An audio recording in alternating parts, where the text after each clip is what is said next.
He who controls the past controls the future. George Orwell. Um, I know. Not awesome. One of his great. I can tell you in a second. Come back to me. It's in the book as well. So you read A it. British He who spy. controls the past controls the future. You know. So if you think about that. No. George Orwell, 1984. Oh, George Orwell. Thank you very much, sir. He who controls the future. And even though George Orwell, 1984, a lot of things he said in there, we see, right? So right. So don't let anyone say history is not important. British Because history is a diplomatic record of service. everything. The control the past, control the future. Yeah, he works for the government. Control what of the past. Of course. Yeah, absolutely. So yeah, so these are things that are out there.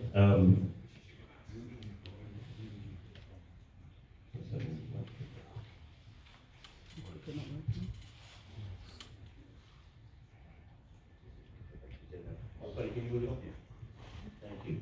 So the chapters in the book, the introduction is taking nobody's word for it, that we've just been discussing, and we go through it. Oh, by the way, talking about crazy things that people believe. When my dad came to this country, I've shared this with some of you before.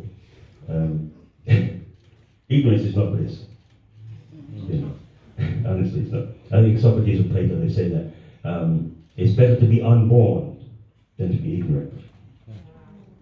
Just about that. Think about that. Yeah. Better to be unborn than to be ignorant. You know. When my dad came here, he was working with some folks, and of course, they hadn't made friends yet with anybody. So they invited him for dinner very generously, very nicely. He went for dinner, and as he was going to sit down on a chair, they put an extra cushion there. Tony, you know the story. They put an extra cushion there and said, "Well, this is not necessary. Why are you doing that?" He said, "Well, we don't want you to hurt your tail, sir." No. I know you don't believe, but it's true. I heard it. We don't want to hurt their tail because people have been told that black folks, being close to the apes, had this remnant, this evolutionary remnant that meant we had tails. And they believed it. That's the sad part of it. It wasn't what they were saying because they weren't trying to be unkind. Exactly, yeah, thank you. The tragedy was they were trying to be generous, they believed it. That's tragic, you know? And that's because these are the things that are spoken of in pubs, on the street corner, social clubs, gossip in the home, as Tony was saying, yeah, from family members. It's handed down from one generation to the next and carried forth as truth. Take nobody's word for it, the first chapter in the book, and we talk about that just now. And then we talk about the spirit of inquiry. Proverbs says, knowledge is a rare jewel. Knowledge is a rare jewel, and certain things, isn't it? You know, better to know. It can be a burden, though. I can tell you that. Oh my God. If I had a diagram, I said, you know, when we talk about circles of knowledge, you know, circles of knowledge. Imagine your circle of knowledge is this, and your neighbor's is this.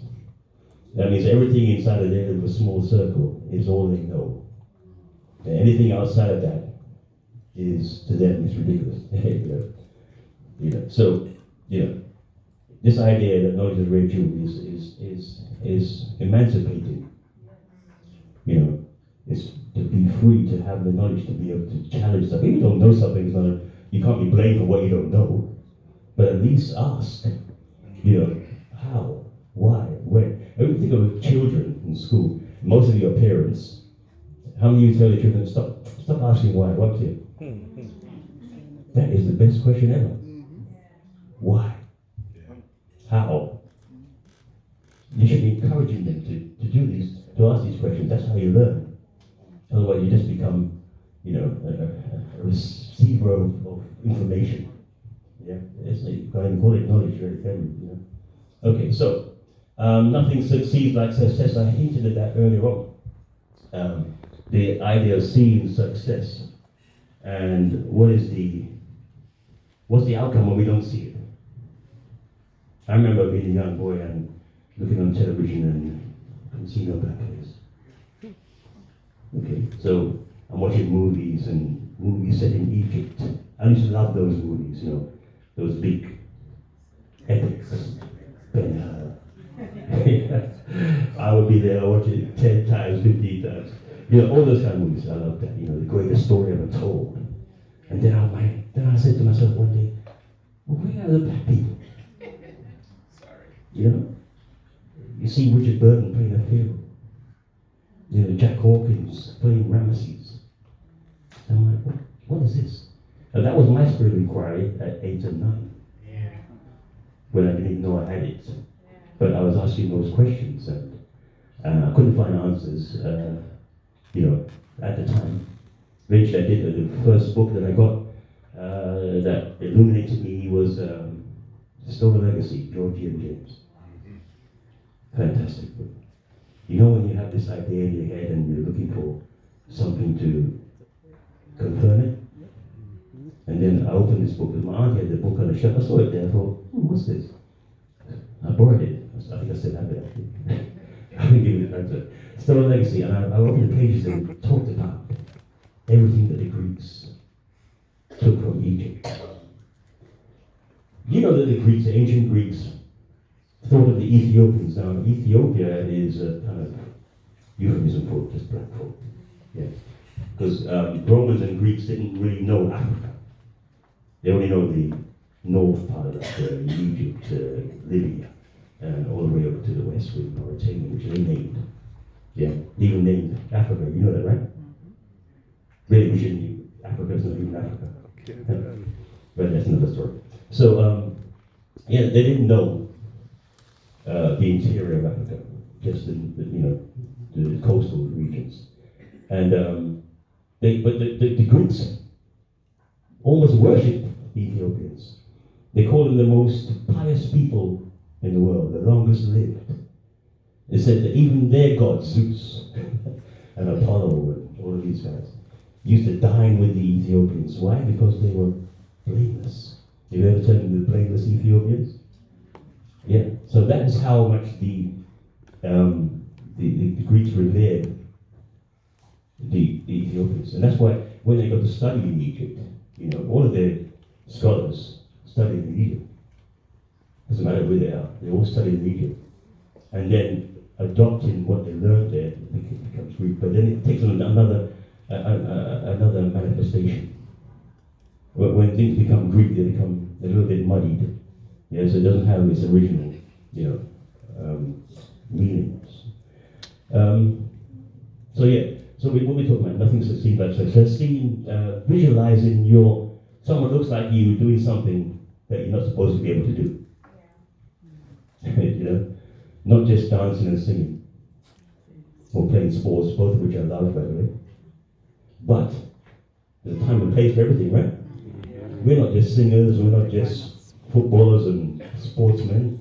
We excel in everything. Everything. And so, we want to see the success, we want to see the pictures of success in all of these other areas so that people can be encouraged to tread in places where they're not supposed to go. You know, we can't confine us to these entertainment anymore.